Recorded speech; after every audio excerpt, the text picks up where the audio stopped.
ব্যবসার গুরুত্ব সম্পর্কে ইসলাম কি বলে? ধন্যবাদ। ব্যবসা সম্পর্কে আল্লাহ রাব্বুল আলামিন কোরআনে পাকে বলেছেন, আহাল্লাল্লাহুল বাইয়া ওয়া হাররামার রিবা। ব্যবসাকে হালাল করেছেন আর সুদকে হারাম করেছেন। হারামের বিপরীত কিন্তু ফরজ। জি। কিন্তু এখানে আহাল্লাল্লাহুল বাইয়া, হালাল মানে হচ্ছে এটাকে মুবাহ করা হয়েছে। আর কোরআনে কারিমের দিকে যদি তাকাই, তখন আল্লাহ রাব্বুল আলামিন যেটা বলেছেন, ফাইজা কুদিয়াতিস সালাত ফান্তাশিরু ফিল আরদি ওয়াবতাগু মিন ফাদলিল্লাহ ওয়াযকুরুল্লাহ কাসীরান ইলা আখিরিল আয়াত। হালাল জীবিকা উপার্জন করার জন্য বেরিয়ে পড়াটা আমাদের জন্য ফরজ। অর্থাৎ ব্যবসাটার মধ্যে আল্লাহ রাব্বুল আলামিন এত রিজিক রেখেছেন যে বান্দার রিজিকের 80% ব্যবসার মধ্যে রেখেছেন।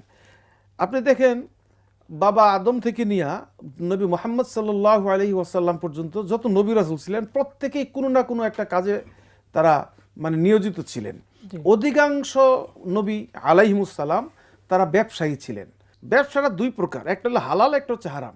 হালাল ব্যবসাটা হচ্ছে কি, আপনি ব্যবসার মধ্যে ধোঁকা দিতে পারবেন না, মাপে কম দিতে পারবেন না, ভেজাল দিতে পারবেন না, আপনি মাল একত্রিত জমায় রাইখা বাজারকে বৃদ্ধি করতে পারবেন না, যেটাকে এহতেকার বলা হয়, মজুদদারি বলা হয়, সেটা করতে পারবেন না।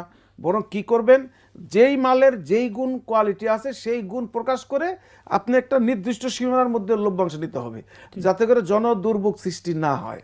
মনে রাখবেন, আপনি যদি লাভ করার জন্য জনদুর্ভোগ সৃষ্টি করে নিজেকে লাভবান করার জন্য মজুদদারি করেন বা ভালোর সাথে খারাপ মিশ্রিত করেন, ওয়ালা তাতাবাদ্দালুল খাবিসা বিত-তাইয়্যিব, এটা কিন্তু আপনি বান্দার হক নষ্ট করলেন।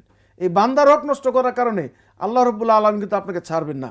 মনে রাখবেন, হক হচ্ছে দুইটা, একটা আল্লাহর হক, একটা বান্দার হক। আল্লাহর হকগুলো নামাজ, রোজা, হজ যেগুলো আছে, এগুলো আল্লাহ রাব্বুল আলামিন মাফ করে দিতে পারেন, যেহেতু আল্লাহ রহমান রহিম গাফফার সাত্তার জাব্বার। বান্দার হক কিন্তু আল্লাহ মাফ করবেন না, ওই বান্দার কাছ থেকে আপনাকে মাফ নিতে হবে। আল্লাহ রাব্বুল আলামিন বলেছেন, ওমাই ইয়াগলুল ইয়াতি বিমা গাল্লা ইয়াউমাল কিয়ামা। যেই ব্যক্তি এই আত্মসাৎ প্রতারণা করবে, ওইটা মাথায় নিয়ে কিয়ামতের দিন উঠবে।